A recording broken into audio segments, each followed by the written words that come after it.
Jono, hey, thanks for being here. Thank you. Thanks for having me. Can you tell us a little bit about who you are? Yeah, sure. I am a designer. I worked in engineering and product design for many years, and I have worked in various tech startups, designing things, running software, and all that kind of thing. And on the side, for over a decade now, I started a newsletter where I explain things in a sketch once a week. So that's been going for quite a long time, and actually, that's now more or less most of my focus. I had a book come out a few years ago called Big Ideas, Little Pictures, which had a bunch of these in, and I'm like, actually, you know what? I think I got a lot to give here. So that's kind of where most of my focus is. I live in England. I lived in San Francisco in the Bay Area for a good 7 years. And I've lived in France and so on. But right now, I'm working on sketch explanations and enjoying life on the edge of London. I think that's where you and I come together, is where we've encountered each other's stuff, is that you communicate these ideas through drawings, and I do sort of the same thing with ideas, but my ideas are not as smart and completely made up and just funny. But a lot of yours have a lot of the concepts in your book and on sketch explanations stick in my head because of the fact that they're illustrated, and I don't know that they would otherwise if you had just texted me the quote or the concept or something like that. So it's pretty fascinating. Maybe we'll get into a little bit of that later on as we Yeah, talk. for sure. Should we get into your list of your 5 favorite things? Yeah. Okay. Number 1, and these are in order of when you encountered them in your life. Calvin and Hobbes. Can you talk about did you first encounter Calvin and Hobbes in a newspaper, a book? Like, what was it? Do you remember? I do remember, yeah. And for those who don't know, Calvin and Hobbes is just a cartoon strip about a young boy and his pet tiger, which I think ran mostly through the 80s, maybe even late 70s. And I was pretty young, and I encountered it first at a friend's house where I used to go play and do dumb things, messing around in his garden, and he had a bunch of the Calvin and Hobbes books. And I actually remember picking them up and reading them and not really getting it at all. I think I was just too young, so I would have been elementary school age in the US, so 8 or something. Mm-hmm. And I don't know, maybe some of the sort of slapsticky jokes I might have got, but actually loads of it, and about this toy tiger who's like comes alive when he's around Calvin, kind of went over my head. And so I encountered it quite early, but I kind of didn't really appreciate it until I was a good 10 plus years older, I think. And then I started to get all the enjoyment again out of it, and so much more, and at so many levels, which I think is kind of the genius of Calvin and Hobbes.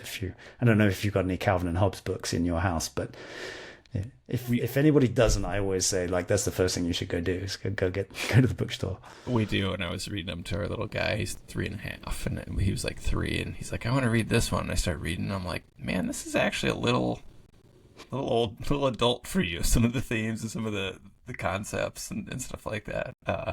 Which, to your point, yeah, maybe it's more like when you're 10 or 11, you start getting it more. But why do you think it made an impact on you when you were just like 8 years old or 6 years old, or whenever you did first see it? Just like a boy with a stuffed animal, maybe? Yeah, I don't know. I mean, like, one of the things that's wonderful about Calvin and Hobbes, I think, is that the art is beautiful.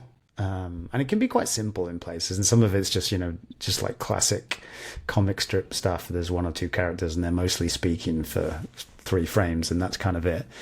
But even then, I think the characters are good. And I think if I think back to what I was familiar with, maybe around the time, I guess there were things like Peanuts, which was out, and there was Garfield, and particularly as I look back on it now, I just think Calvin and Hobbes is just like massive level up on the art and the imagination and the world that he created there. So I sort of feel like even if you don't get all the jokes, you can still enjoy the pictures of it and the boy's imagination, and admire the quality and simplicity of his drawings. You know, he does these beautiful snow scenes, for example, and you know, it's on a white page, and almost all the page is white, and yet he does like a few strokes with a brush. It's like some Japanese sort of Zen meditation picture, and you've conjured up this forest of silver birches with shadows in the snow, and you're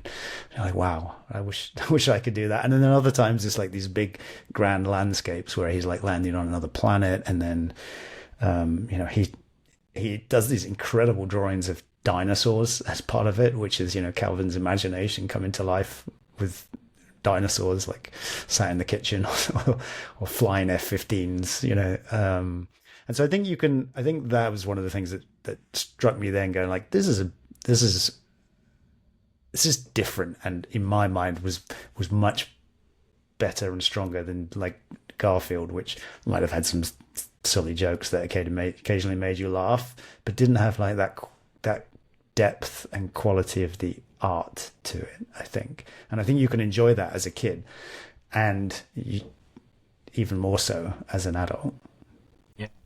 I feel like I went through a period of Garfield at going to our library when I was like probably 5 or 6, and like just reading the shit out of Garfield. And like, I can't remember a single, I mean, I can remember Garfield likes lasagna and hates Mondays, specifically Monday the 13th is his least favorite thing. But Calvin and Hobbes, I think you're right, it is such a huge level up, you know, as far as those sort of 3 or 4 panel comic strips go.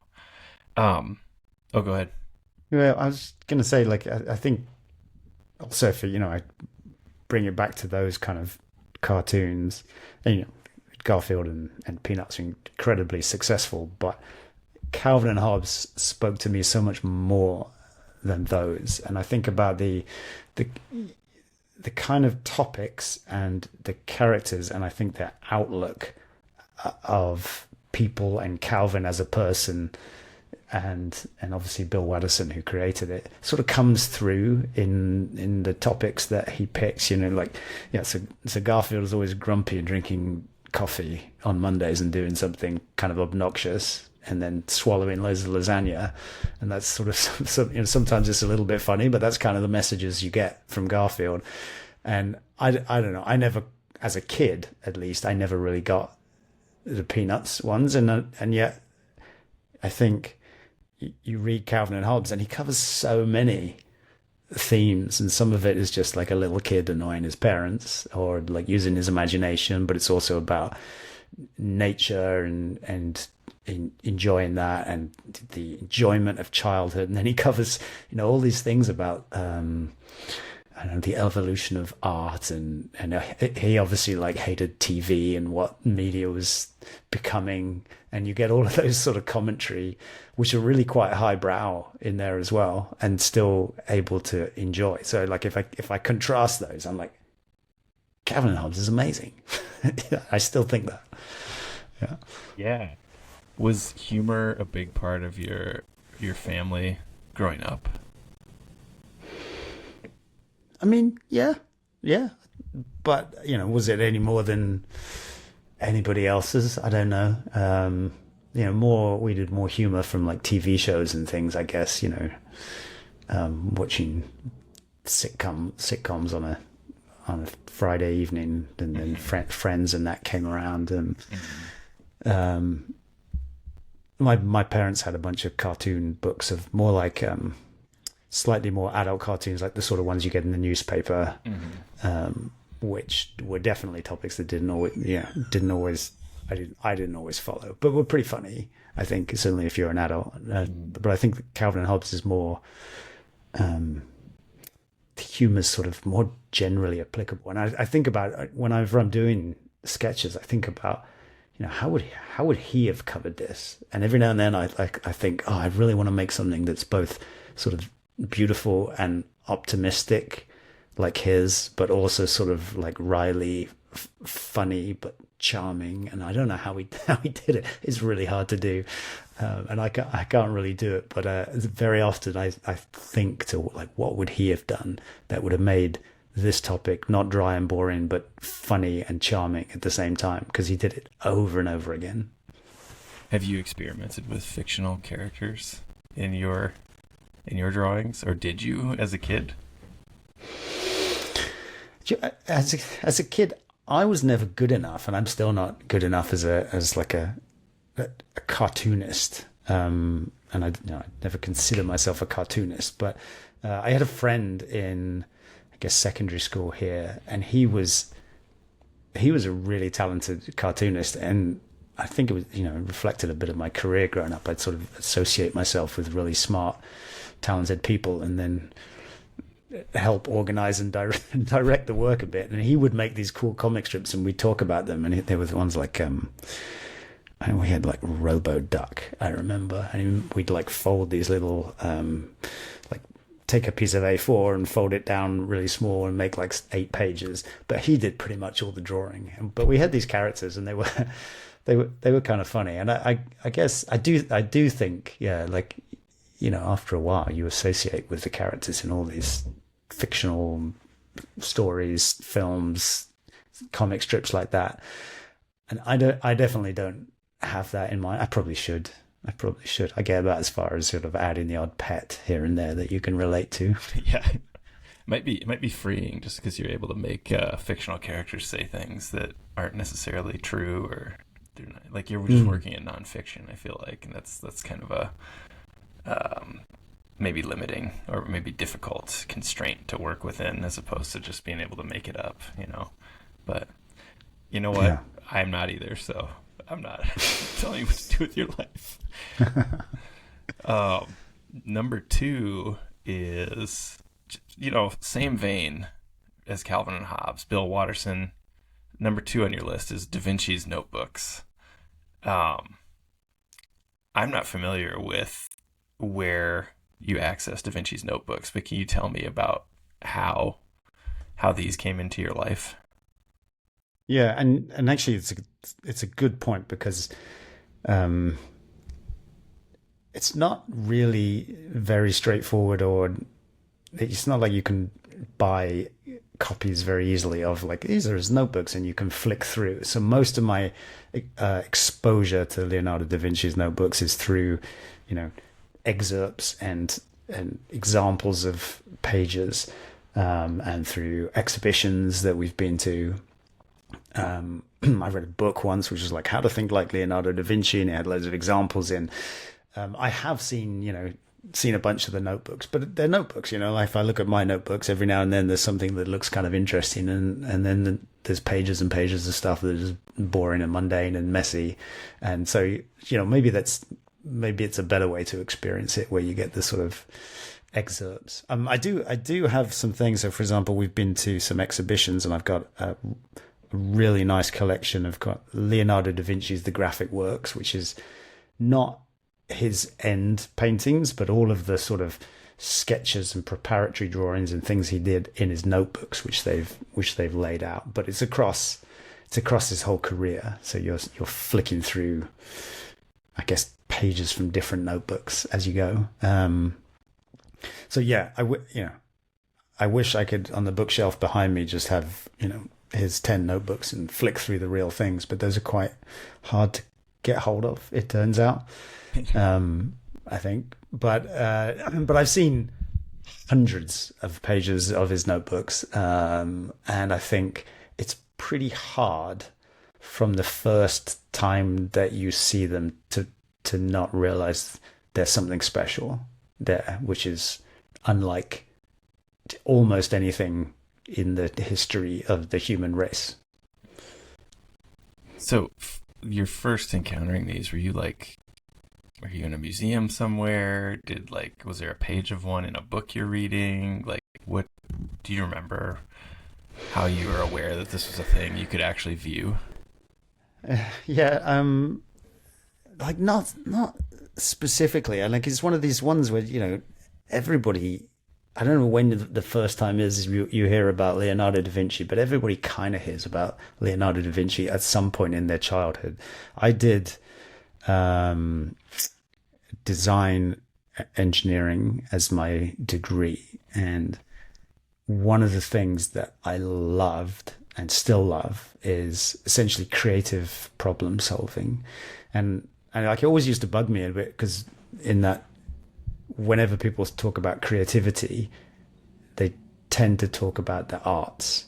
And what I was seeing in, you know, products that we interact with every day and all these decisions you have to make as an engineer or a design professional, like loads of creative problem solving things. So I was always drawn to like how do people come up with these creative solutions to difficult real world problems when they're coming up with new products or trying to design something. And I think like during my degree, definitely I spent a fair bit of time, and it comes up in your courses where you see like the sheer range of inventions this guy came up with. And I think a lot of people know Leonardo da Vinci mostly for his art. Because obviously he was an incredible, accomplished artist, and he's so unique in so many ways. In that he was, an incredible artist, but he was also a musician, and he was athletic. But he was, his engineering inventions are kind of incredible. But he was also able to communicate them in amazing ways. And he was a scientist, and he was like dissecting bodies and drawing, like, oh yeah, look at this is how the eye might work, and these incredibly complex problems. And I just think what you see in his drawings, which I really admired, particularly during my degree, when I'm looking like how do creative people think, and how do they solve problems and come up with new ways of doing things. His notebooks are like a window into him thinking his way through things and communicating it in these drawings of, whether it's like screws or wheels or mechanisms or flying machines, in just such an instant way compared to reading a book or diving into some research paper or patent or whatever. You glance at this and you go, oh wow, I get it, and that's amazing. And I want to do what he does, and I still want to do what he does. Yeah, I was gonna say, do you still find him like influential as far as a person who's a polymath? Like, does he make you think, well, maybe I don't have to just stick to one thing and try to be very good at the one little thing, the one single lane niche? I can try these other things and attempt them, and everything is just a branch of my creativity. Do you think like that way? Was that influential for you? Yeah, I do think that way. Like, I've always had trouble trying to pick what I really want to focus on, because I enjoy and get interested in so many things. And maybe it's more difficult now in that the depth of knowledge you have to cover in order to get to be an expert in something is so much further than it was, back in the Renaissance Italy. That said, what I think is brilliant about him, and I think is aspirational for me and maybe others, is what he did with his progress in one field was it supported his progress in others. So, for example, his art is partly so incredible because he did things like inventing how to draw in perspective, his like mathematical techniques for like laying out pictures, but also thanks to his study of biology and the human body and stuff. So all his figures are drawn anatomically perfectly, and then also like his progress with like engineering and design is massively supported because of his skills in art and being able to communicate and think visually through these things. And so I do think that you get this kind of boost. You're good in one area, and then you apply those skills in another, and it's not like the previous skills are useless. And I think he shows that they can be additive and make you unique in this other area, which is, I often think that kind of thing with sketchplanations, with my project, where, I am not the greatest business thinker or whatever, and I'm not the greatest artist, but if you put these kind of things together, then maybe there's something which makes it a bit more unique than it would have been otherwise, right? A bit more unique is not a bit of a funny way to say it, but but yeah, and so I do think that a lot about, like, how do you take your skills in one area and your fascination in that and apply it in the other and make something that other people who are just focused in one area are not going to be able to do. And that's, massively aspirational to me. I do think about that. Yeah. I mean, maybe the most famous polymath, or the polymath who's been famous the longest. I feel like he's on my list of people when I say none of us are going to be famous. None of us are going to be known more than like 100 years. Like, who can you name who was alive 500 years ago? And it's like Shakespeare, Da Vinci, and then like various religious figures and people who have murdered millions of people. Like, that's who you remember. It's like, So we have those two, and a few others, of course. So I think he's interesting also, just really quickly, as a character, in that I don't know, the more you learn about him, he does all sorts of things wrong as well in many respects. Like, he's massively ahead of his time, and in so many things, which is not wrong per se, but like, as a result, he has so many incredible but unfinished projects, and enormous amounts of his invention and attention went to like military inventions of the time, and he sponsors who are essentially precursors to the mafia and things like that. So there's all sorts of difficult contradictions about him as a person, but that's also like how it's easy to look at any historical artist and think, oh yeah, they just spent their life painting, but no, they had to like earn a living and find some reason to do this art that they could still buy breakfast. And I think you see a bit of that in all his work as well, which is kind of fascinating. We should move on to number 3, which is classical, Leond. I just, when you sent me this list over, I just started it up for a few minutes before we got on, because I'm like very ignorant of classical music in general. What, if you have to describe the sound, how would you describe it? How would you describe the music? Yeah, so Leond is a piano piece by Ludovic Einaudi, and it's solo piano. And I picked it because it's interesting you mentioned classical, because I don't know, it sort of defies normal classification somewhat, because is it not classical then? Yeah, it's not classical in that it's not it's modern, right? Like, he's still alive making music. It sort of sounds sort of classical, like it's not pop music, it's just him and a piano, and yet it's very sort of melodic. It's very rhythmic, it's harmonic, it's peaceful, it's very beautiful, and so it's funny, but it's also quite simple in its sort of structure and rhythms and forms, and that also, I think, makes it quite different from what you might often listen to as classical music. So for me, I don't know, if you listen to it, I think it's a beautiful piece. And Einaudi has written a lot of music since before and since, but this was one of his earlier ones, which was, I guess, a big success.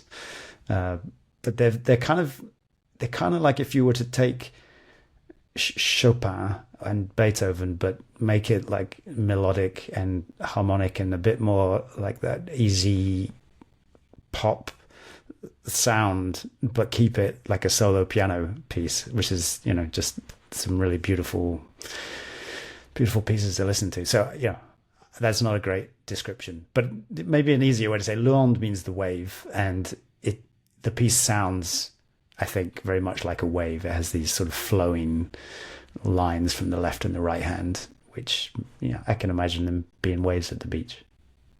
And were you following him when this came out? Like, did you how did you come about? How did you find this music? How did the music find you, I guess?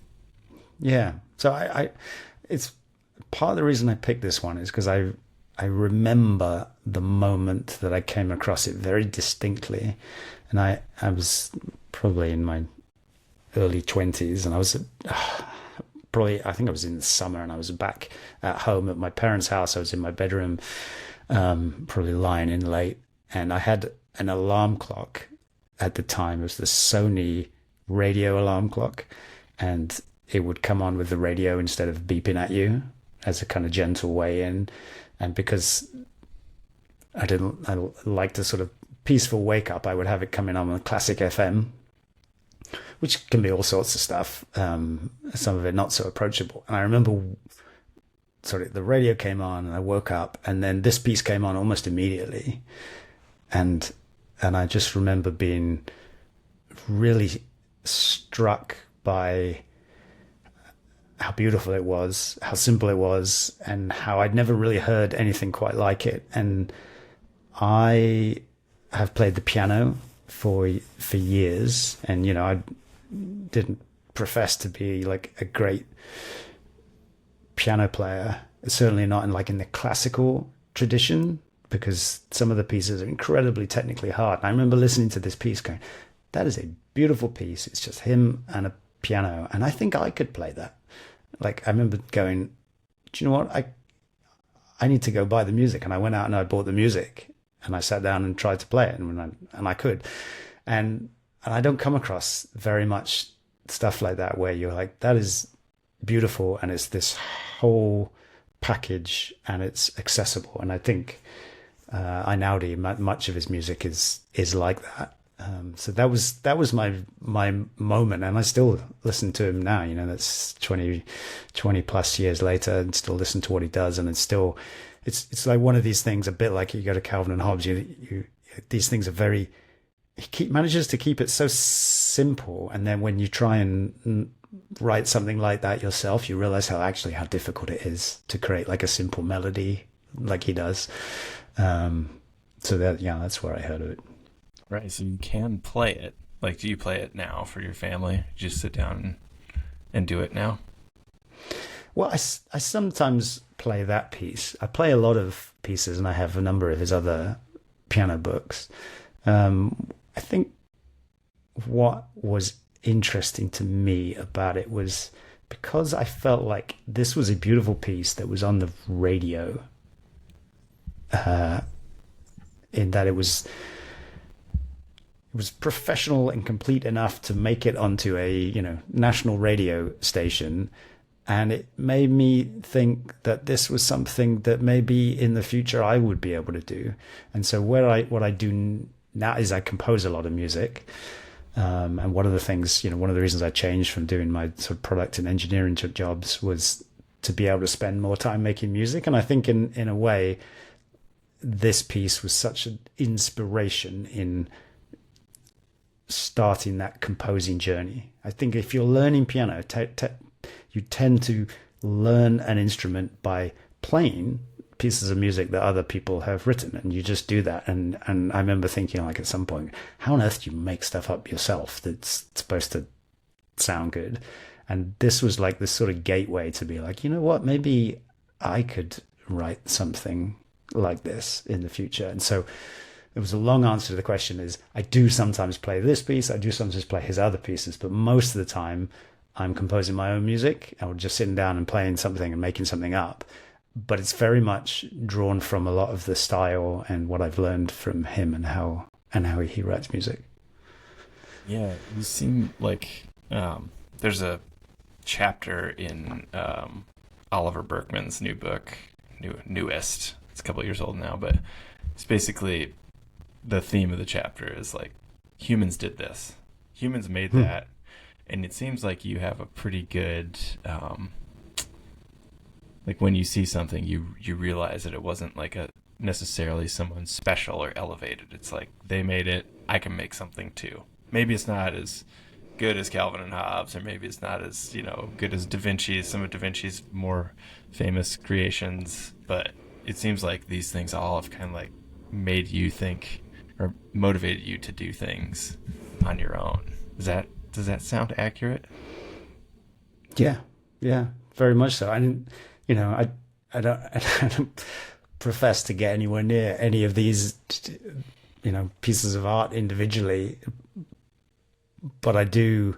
They are so aspirational and inspirational to me that you go, you know what, some human managed this, and like, wow, how did they do that? That was amazing. And then like, Da Vinci's notebooks, you see him thinking this through. I just love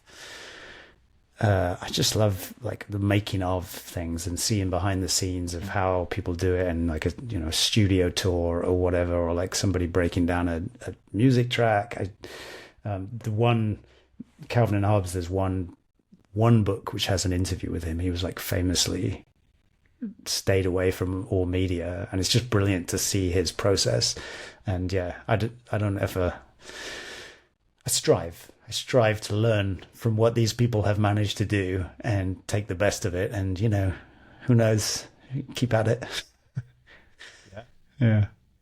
Speaking of things we can all do, Harry Potter is the next thing on your list. And, of course, we can talk about your career as a wizard. How this, actually, that's probably not correct.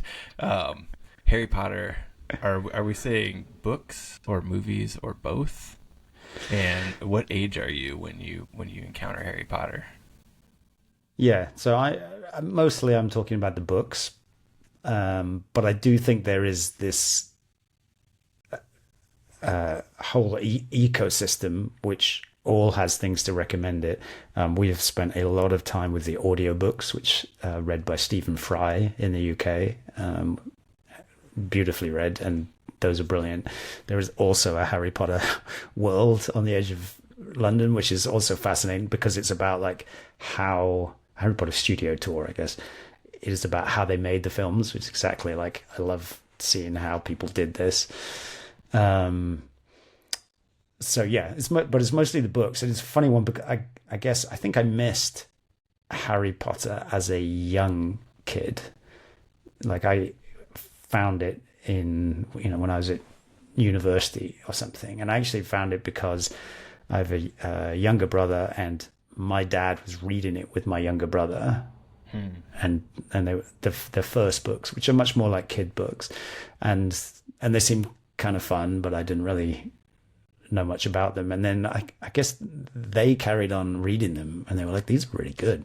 And so I sort of started reading them, but I think I must have been, at university kind of age, not at like 10 or 11 sort of age, when I think a lot of people might have been first introduced to them.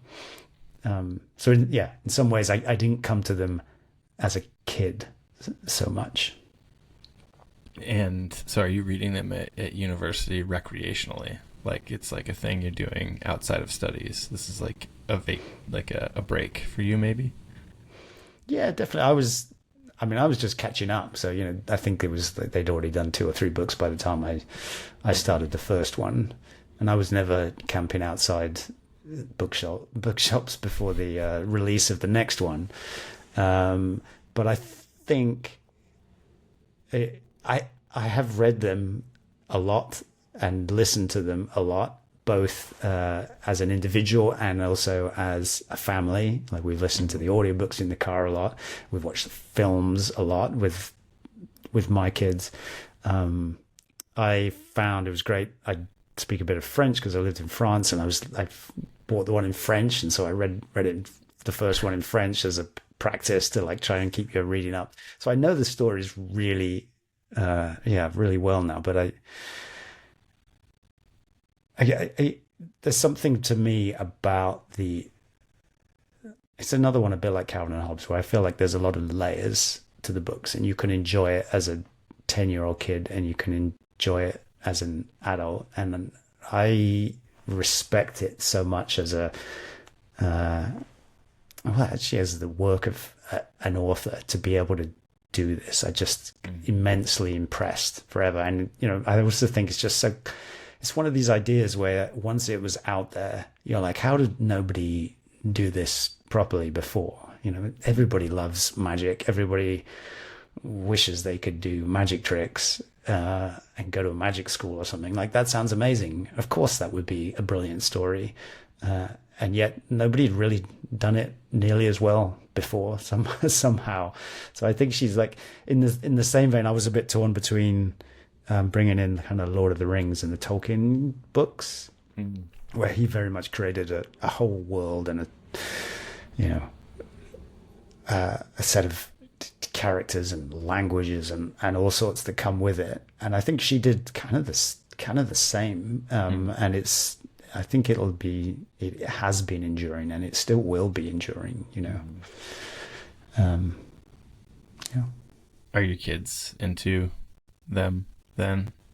This is a thing you've introduced to there was a decision where you're like, hey, we should do Harry Potter? I mean, I guess so. Yeah, they know them really well. And as I say, the audiobooks are brilliant for car journeys. And they're one of the few things I think where everybody kind of enjoys it. We've listened to lots of audiobooks, and there are some like lots of little kid ones. There are ones where you sing along and stuff. And Winnie the Pooh is about the closest I think that you get otherwise, where the kids enjoy it and adults manages to get a lot out of it if you read the original books. But yeah, so we've listened to it a lot together. But I don't know. I listen, and I'm continually amazed at how how she had this vision writing the very first story. And I think about, how the publishing industry was like, you have to submit a book that is complete as a story by itself and a fun thing if you want to get your first book. And she was rejected tons of times, and eventually this came in. And yet there are things in the final books that explain something that happened in the first book when she hadn't even had a book published and she was submitting this thing. Like, she had this grand vision for this set of stories. And I think that's quite rare. Like, it's much easier to do something like I'm doing, which is every week I take this new thing and it's kind of standalone and I'm going to do this. And she managed to make something that was standalone and yet also had this huge arc of a story with it, which was going to play out over the next 10, 15 years of her life that hadn't even been written, but she'd thought about it before she even wrote the first one. And, I just find that still kind of amazing. Yeah. It's not like the TV series that they're like, oh, I guess we're going to have to do 5 more seasons and we better do some things with these characters. Like, I think of soap operas in the US, and then like the Fast and the Furious film franchise, where people just have these like, oh, I know they died in the 4th one, but they're not dead. Turns out they're not dead. Or she has amnesia, and like it's just like the crazy things. They're like, I guess we're gonna make one more movie, and they just keep adding on and just tacking stuff on. You're like, okay, I guess I kind of believe that. But like, yeah, the grand vision to like keep it and have it all work so well is pretty fascinating. Yeah, I think there are very few things like that. I think Tolkien had a little bit of it. And I think Star Wars has a little bit of it. Like, I think if you think back to the first film that was released, it's kind of crazy to release book 4, essentially film 4 as the first one. Like, that shows some grand sense of vision, but I don't think it's sort of tied together in quite the same coherent way as Harry Potter is. And also, she was just like one person doing all this. Yeah. Which is, I just think, mega impressive. And there's a lot of other things I like about the book. I like the characters. I say the world is fun. And I think her writing is really good in the sense that it's just so clear. I read a lot of books, and some things are hard, and her books are never hard to read. I'm never confused about what's going on. I'm intrigued, and there's a bunch of stuff that's not answered yet, but I'm never confused. And so I just think actually she did a lot of things right and created something which very few people managed to do. That I'm really grateful for, that our kids can enjoy and we can enjoy. Yeah. Okay, number 5, The Voyage of the Beagle, a book by Charles Darwin. It just came up a few weeks ago. So there's a Substack called Letters of Note, and they had like all these times where they were just quoting Darwin, just like hating everything during his career. And it was hilarious. It was just like, I hate this. This is awful. I'm having a terrible time. And it was just these snippets of this. It was like pretty amazing when you think of how elevated we think of him and all this, and like he's just a brilliant scientist. But to get this window and to be like, yeah, he had some bad days too. It was hilarious. Why is this book on the list, and why is it number 5? Yeah, it's number 5 because I came to it really recently, in the past 3 or 4 years. It's one of these ones I'm always, when I hear a recommendation or about a book, I have a books to read list and I jot something down. Eventually, maybe I get to it. And this was one where we had some spare credits on Audible, and I'm like, okay, well, I'll try this one. It's a good one. I think it's a good one to read as an audiobook because, I don't know if I can read it as I'm going to bed. It sounds a bit heavy. And I didn't really know what to expect. And it was just fascinating start to finish. And I would probably would recommend, if you want to try it, the audiobook, because it probably is a bit heavy. Like he's very, I think it was published like 1839, and is very sort of precise Victorian language with long words and long sentences, which is also interesting, I think, in its own right, of seeing like a window into what it's like as an author in those days. But yeah, so I read it fairly recently, and I think everybody kind of knows Darwin as the origin of species and evolution, but maybe not actually that much beyond that. And he was bald and he had a big beard and he was old. And what this book did, I think, when I read it, so basically it's an account of when he was the naturalist on this ship called the Beagle, which was doing the circumnavigation of the world, which took multiple years, and I think he was like 22. So like as a thing to do in the mid 1800s, to get on a ship as a 22-year-old and travel the world for years, it's kind of an incredible thing to do in its own right. And I think when you think of Darwin as bald and with a beard and old, actually what this book did was completely change the picture of that for me, because it's basically his journals. But it's his journals he's got a job to do. So he's been very precise. He's like noting down all the plants and all the animals. He's taking endless samples. He must have killed hundreds of animals because he was always, putting them on his ship or stuffing them or whatever. But he was also out exploring these wild places down around the coast of South America, Tierra del Fuego, the islands in the Central Pacific, and crossing the Atlantic. And he was like riding on horses with the gauchos and sleeping out in the open under blankets around a fire, crossing rivers. He was canoeing down channels in Tierra del Fuego, and also always with this kind of eye on what can I learn from this. Like he's never like, oh, I just went hiking and it was really pretty. He's like, oh yeah, look, we passed several depressions along the way. None of them were more than 1.5 miles long, and some of them were up to 20 meters deep. And the rock was a different type of rock than it was previously. And the vegetation gradually changed as we went up from this altitude to this altitude, while he's doing this incredible active adventure journey in the wild, 200 years ago. So it just gave me a completely different view of this guy, who I think is really easy to think of as a boring scientist somewhere in Victorian England with books and things. He wasn't. He was like riding horses and swimming and canoeing, and that was the kind of naturalist he was, and that was the stuff that led to some of his incredible insights and theories. There's so much to it. Yeah. How is encountering it this way with the audiobook at this age, how is that affecting you in the way you do things or the way you're looking at the world now. Yeah.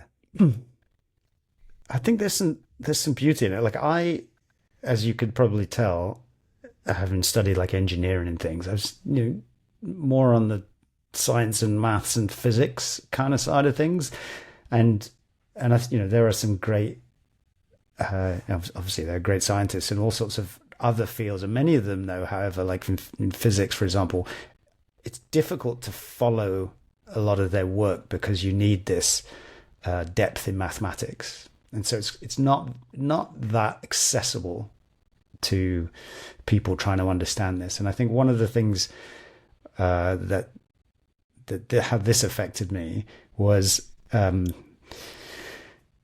a good writer, so he's very clear in what he does, but he just approaches everything from the very first principles point of view.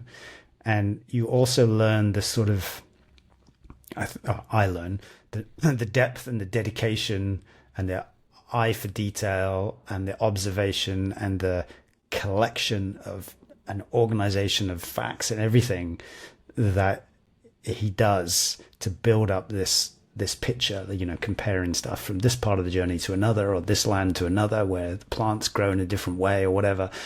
And he does it from very first principles, and it's very understandable. Like, he just walks you through the logic, like, oh, it was very strange that we found this here when in other places we didn't have it here. And then later on he comes back to it and sort of figures it out, and it's sort of showing you this thought process and dedication that it feels like ought to be accessible to all of us.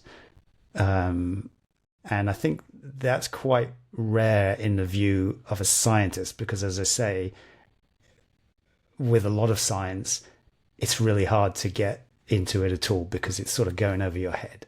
Whereas none of this really goes over your head. It's just he shows you how to do it really well. And I think that, that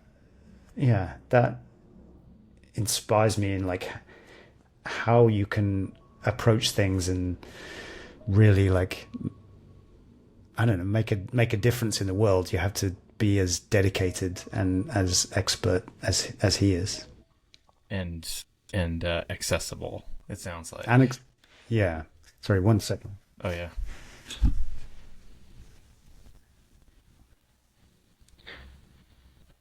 Sorry about that. Oh, no worries. Yeah, as accessible. I think that helps. It's sort of amazing to watch the mind work of a remarkable man and see his thinking as he explains it on the page in a way that you can understand and follow. There's a couple of passages in it in particular where I was like, just I find remarkable that he goes to the Galapagos Islands, and there's a section towards the end of it where he goes, like, on the tameness of the birds. And I thought, that's a really funny thing to discuss. But then he goes into this sort of like really logical, really understandable view of like how it's so interesting that, these birds you can get to within this distance of, but these birds you can't. And then these birds only pass through the islands and you can't catch them at all. Perhaps they're bringing some knowledge from elsewhere. But this type of bird on the Galapagos Island is really tame, but on the Falkland Islands, where we passed it before, it's much less tame, but they have predators there and they don't have here. And he's just like putting together this picture out of this very straightforward sounding thing, like how tame the birds are, and trying to figure out, like, why does this happen? And you can sort of see all these like glimpses of why his theory about evolution and the origin of species, and that this one became different from that one, and how knowledge is transferred between one generation to another and diversifies in different places. It's just fascinating. And he does another one which is really similar, like passing like atolls and coral reefs and going, how did these things form? And he talks you through his thought process, pulling together all this data, and you're like, oh yeah, that makes tons of sense. But I've been to some tropical places which were nice, but I wasn't measuring the height of the island or wondering how this compared to the other one, or this mystery of why this is in the middle of the ocean in this form and yet in a different form somewhere else. And that's what he's doing. It's really quite remarkable. Yeah. Does it? I mean, it kind of feels like in a way that's some of what you do with sketchplanations, where you make it accessible and you make it actually readable for people who maybe don't have a ton of time to actually dive into topics and like figure things out and like devote all this time to reading maybe inaccessible things. Is that at all accurate? Yeah, yeah, that is accurate. I like to. What I often think of with sketchplanations is it's things that I have found interesting. It's like the insights or ahas that I've had, and trying to find a way that sort of is able to have that reconstructed in somebody else's head so they can see the thing that I thought was remarkable about it. And I think this is also what he's showing us in this book is, he's like, this is remarkable. How are we going to figure this out? And he walks you through it, and then he goes like, and so then now it makes sense. And so, yeah, it's something that I think is amazing. And I guess I do. Yeah, I try to do, but I wasn't Darwin. well, for the 21st century, maybe. Right. Maybe it's like if you could just interrupt every dinner party with non sequiturs of "Did you know?" and then go on and explain something, but you don't do that. You have sketchplanations instead. So it arrives in your inbox every time, and it's like, "Did you know? I didn't know that, Jono. Thank you. That's amazing." And now I'm gonna remember it. Yeah, you risk becoming a terrible bore, but yeah, gradually all of these little ideas that I've pieced together. It's like, oh yeah, there's a sketch for that now. I can always go refer to it. But it's also doing the sketch helps me understand it and learn it better. And people, when I get stuff wrong, people tell me, and so I learn and learn more about it, and get better. So as a process, it's kind of a neat thing. Yeah, that's fantastic. Man, this has been super fun. Thanks so much for taking the time. Yeah, no, it's my pleasure. As you asked me, like, was it hard to do? Yeah, it was really hard to pick your top 5, but it's also a brilliant activity. So I highly encourage people to think of their own or ask their friends what their 5 would be. It's kind of a cool thing to do. Yeah, super fun. Thanks so much, dude. Yeah, thank you.